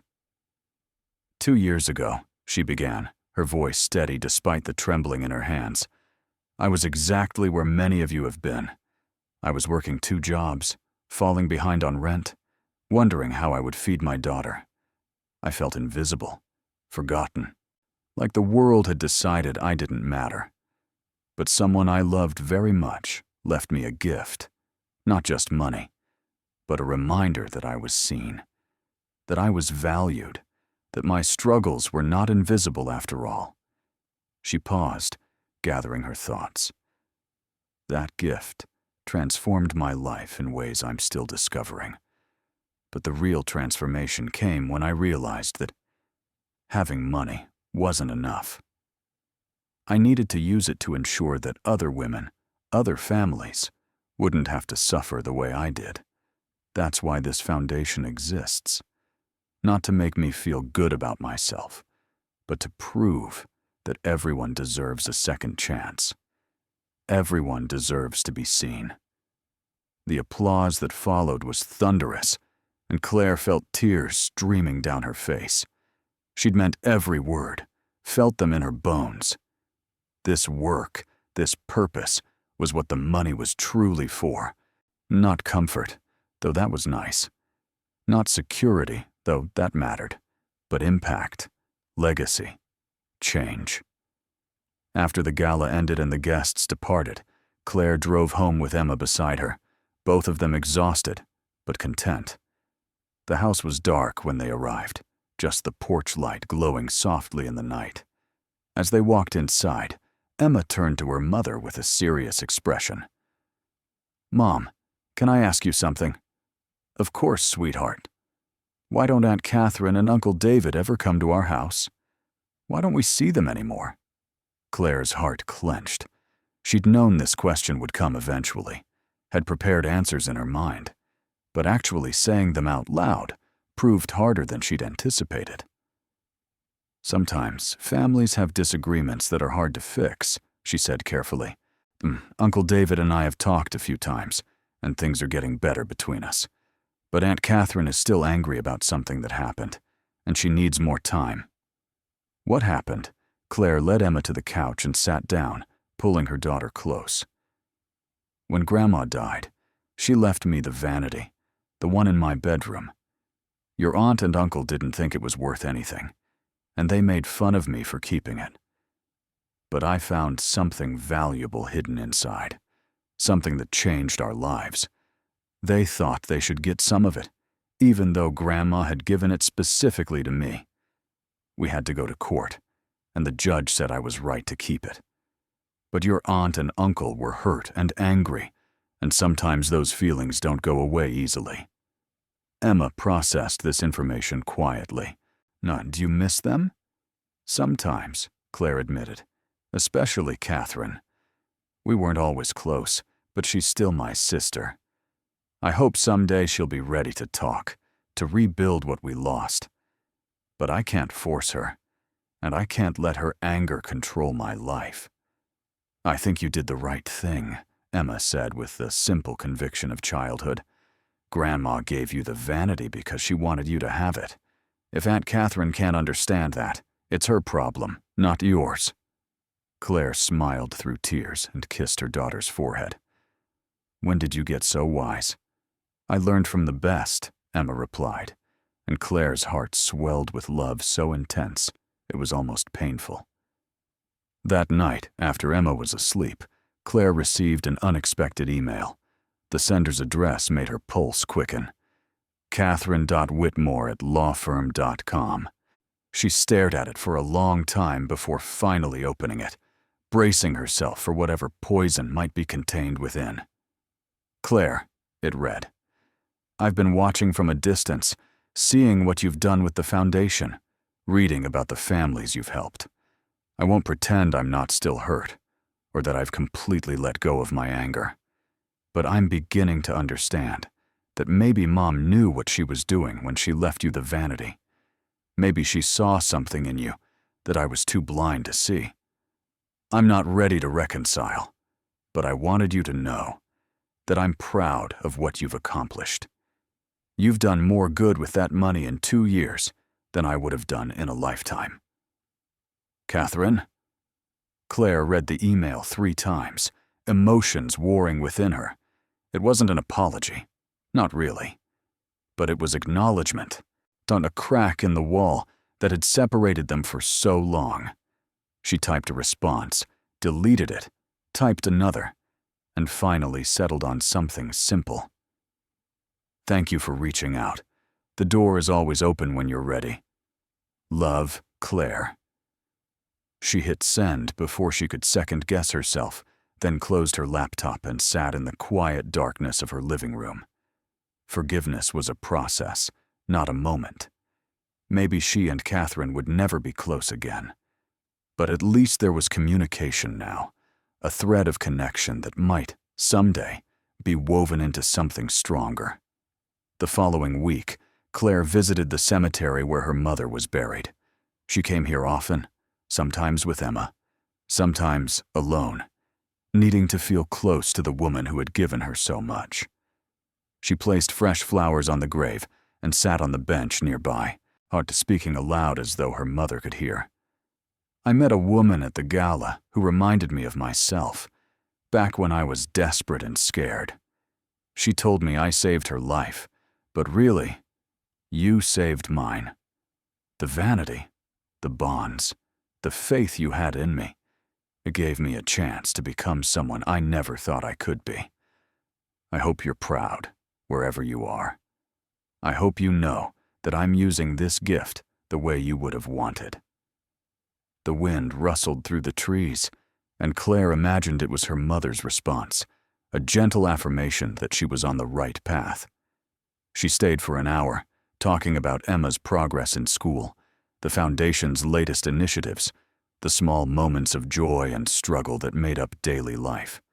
It was a one-sided conversation, but it brought comfort nonetheless. As she walked back to her car, she noticed a woman standing at a nearby grave, shoulders shaking with sobs. Claire hesitated, then approached slowly. "Are you okay? Is there anything I can do?" The woman looked up, her face streaked with tears. "My mother just passed. I don't know how I'm going to manage without her. She was everything to me." Claire's heart ached with recognition. "I lost my mother too, a few years ago. The grief doesn't go away, but it does get easier to carry. And sometimes, the people we love find ways to take care of us, even after they're gone." "How?" the woman asked desperately. "How do I keep going?" Claire thought about the vanity, the bonds, the transformation. You honor their memory by living the life they would have wanted for you. You hold on to the love they gave you and let it guide you forward. And you believe that even in the darkest moments, there's still hope. The woman nodded, wiping her eyes. "Thank you. I needed to hear that." As Claire drove away, she realized that this, too, was part of her mother's gift. Not just the money, but the wisdom to recognize suffering in others and the compassion to offer comfort. Her mother had taught her that by example, through years of quiet kindness and sacrifice, and now Claire was passing that lesson forward to anyone who needed it. 3 months later, on what would have been her mother's 70th birthday, Claire hosted a different kind of event. She invited everyone who had been touched by the Foundation, not for fundraising or publicity, but simply to celebrate community and gratitude. The park was filled with families, children playing on the grass while their mother shared stories and laughter. David came, bringing his wife and sons. They'd been gradually rebuilding their relationship, careful steps toward forgiveness and understanding. Catherine didn't attend, but she'd sent a card, a small gesture that meant more than she probably realized. As the sun set and the party wound down, Claire stood with Emma on a small hill overlooking the gathering. The scene below was beautiful, proof that good could multiply, that one act of faith could ripple outward in ways impossible to predict. "Mom," Emma said quietly, "when I grow up, I want to help people like you do." Claire pulled her daughter close, tears streaming freely now. "You already do, sweetheart. Every day, just by being kind and caring and brave. You make me proud. Grandma would be proud too, right?" "She is," Claire said with certainty. "I know she is." They stood together as darkness fell and stars appeared overhead, mother and daughter bound by love and legacy, carrying forward the gift that had saved them both.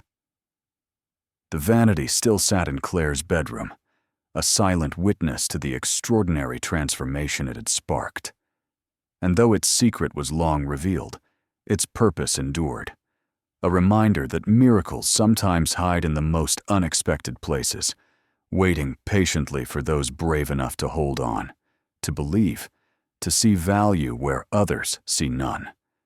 Claire had been that person, and now she was helping others become that person too. The cycle continued, love and faith passing from generation to generation, changing lives in ways that money alone never could. This was her mother's true legacy, and Claire would spend the rest of her life honoring it. Thank you so much for watching until the end. If you loved this story, check out the other videos on your screen now. I think you'll really enjoy them. And don't forget to subscribe if you haven't already. See you in the next story.